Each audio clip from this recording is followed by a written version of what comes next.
इस वक्त senior defence analyst brigadier retired Haris Nawaz साहब ने भी ज्वाइन किया है। अस्सलाम वालेकुम ब्रिगेडियर साहब, बहुत बहुत शुक्रिया आपके वक्त के लिए। सर, सबसे पहले तो बड़ा सादा सा सवाल है, क्या अमेरिका वाकई चीन से मुतालबा करेगा कि वो ईरान पर प्रेशर डाले, और क्या वाकई चीन ईरान पर दबाव डाल सकता है कि इस मामले को फौरी तौर पर हल किया जाए? बात यह है कि ईरान जो है ना, वो चाइना का बहुत स्ट्रॉन्ग एलाई है। उनकी उससे बहुत कमर्शियल एक्टिविटी है, इकोनॉमिक एक्टिविटी है, एनर्जी एक्टिविटी, रिलेशनशिप है। $400 बिलियन का पहले ही वो उनसे उसका बहुत मुआहदा हुआ। वो थ्रू सैंक्शन ईरान से रिबेट के ऊपर वो ऑयल बहुत ज़्यादा लेता है, वो इन्हिसार भी करता है, और जिसकी वजह से Iran China will never like कि ईरान कमज़ोर पड़ जाए। जो ईरान ने अपनी स्ट्रेंथ दिखाई है, उस पर जाहिर है कि उस पर चाइना का बहुत हाथ है, बहुत सपोर्ट है। नॉट कि वो मिलिटरी जाके खड़े हो गए ना, बट टेक्निकल सपोर्ट उन्होंने बहुत दिया। अब बात की है कि आपने ये देखना है कि इस खित्ते में उसके साथ चाइना के इंटरेस्ट मिडिल ईस्ट के भी, स्ट्रेट ऑफ हॉर्मुज़ भी बंद हुआ है। ईरान का ब्लॉक ये आपने ब्लॉकेट भी लगाया हुआ है। वेनेजुएला का 90% और 80% ऑयल था, वो चाइना लेता, आपने वहां पर भी उनको वहां जाकर कब्जा कर लिया, वो खत्म कर दिया। लेकिन चाइना इस तरह प्रेसिडेंट ट्रम्प की तरफ वोकल नहीं है। They don't speak out, they mean business. वो अपना काम करते हैं, काम टिका के करते हैं, और देन दे कीप इकोनॉमिक तरक्की करते रहते हैं। ये उनका, दे लड़ाई झगड़े में नहीं पड़ते। They believe economically strong every day, every night, every 1 year. Every year they want to be keep showing economic prosperity. When economically strong, then you dictate your terms. और यही वो हांगकांग उनको मिल गया विदाउट एनी एफर्ट। और अभी आज उन्होंने बड़ी क्लियर बात की है कि ताइवान के लिए वी कैन हैव क्लैश, जहां तक उनकी बात है। जो वेरी क्लियर बतावन, दे फील ताइवान में हिस्सा है, और पाकिस्तान एग्जैक्टली ये बात करता है, और वो दे वांट के Taiwan should be part of China. वो हमेशा पार्ट ऑफ चाइना कहते हैं। इस इंटरेस्ट को देखते हुए ईरान चाइना उतना ही प्रेशर डालेगा जो जितनी जरूरत होगी। They will not come under pressure America के। जी अमेरिका कह रहा था जी, अभी उनको कहें कि आप न्यूक्लियर के जो 460 एनरिच यूरेनियम है वो भी शिफ्ट कर दें, आप 0% एनरिच यूरेनियम पर आ जाएं, ये मिसाइल कैपेबिलिटी खत्म कर दें, स्टार्ट फॉर मेज को खोल दें, and where is Iran gone. That means कि इजराइल तो जो चाहता है वो तो ऑब्जेक्ट हो गया। उसके बाद क्या रहेगा? जब भी इजराइल जाता है ग्रेटर इजराइल के अपने प्लान के सिलसिले में मिडिल ईस्ट की तरफ, तो पीछे उसको कोई डर नहीं है। ना ईरान का थ्रेट है, ना उसके प्रॉक्सी जो है हिजबुल्ला, हमास और हूती, उनका भी डर नहीं है। That is what is exactly want.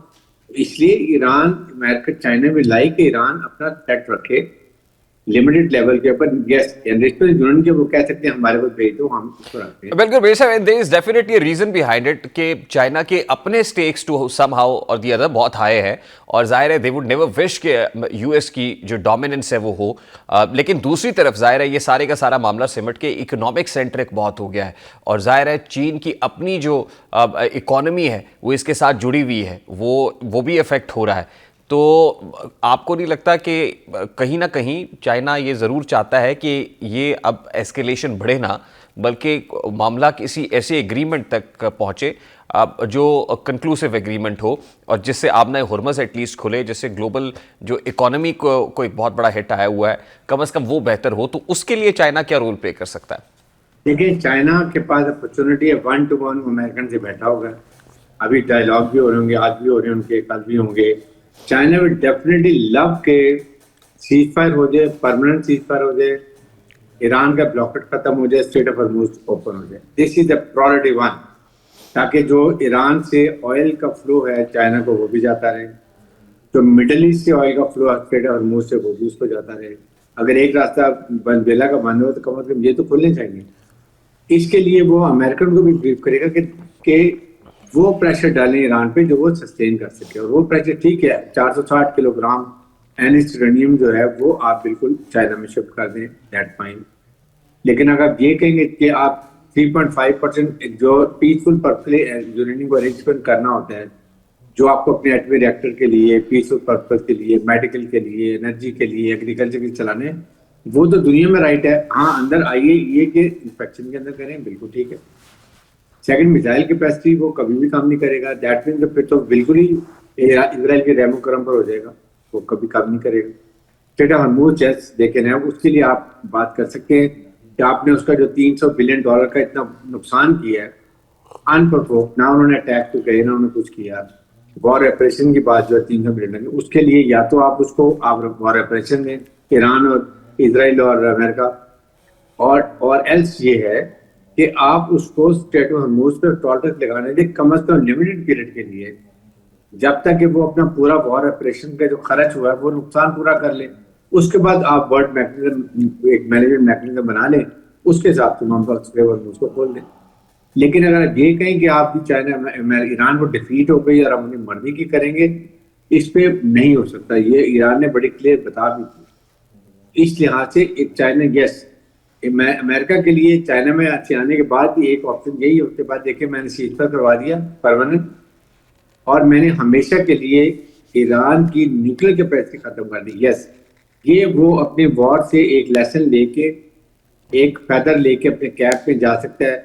अपने पब्लिक के बाद देखे मैंने लड़ाई हमेशा के लिए ईरान का न्यूक्लियर थ्रेट खत्म कर दी है, और आज अमेरिका और इसराइल और यूरोप महफूज है। ये वो इलेक्शन कैंपेन में जाके बता सकता है, सेनेट में, उसके बाद कांग्रेस में, अपने इलेक्शन जो होने दी मिड टर्म नवंबर में, उनके लिए वो उसके फायदा उठा सकता है। इसके अलावा मेरे नहीं ख्याल के ईरान से कुछ और मिल सकेगा, बिकॉज ईरान को भी चाहिए कि उनके सैंक्शन टूट जाएं, उनके जो एसेट्स हैं वो रिलीज हो जाएं, उसके बाद उनको ये जो वार खर्च हुआ है $300 बिलियन का, ये भी उसको रिकवर कर सके वो। ये चीजें ईरान की भी रिक्वायरमेंट, फिर परमानेंट पीस फायर हो, आइंदा गारंटी हो के ईरान के ऊपर अमेरिका और इजराइल अटैक नहीं करेंगे, तो इस तरह उसके लिए भी तो ये है ना गारंटी। तो ये भी सारी मैं श्योर बातें होंगी।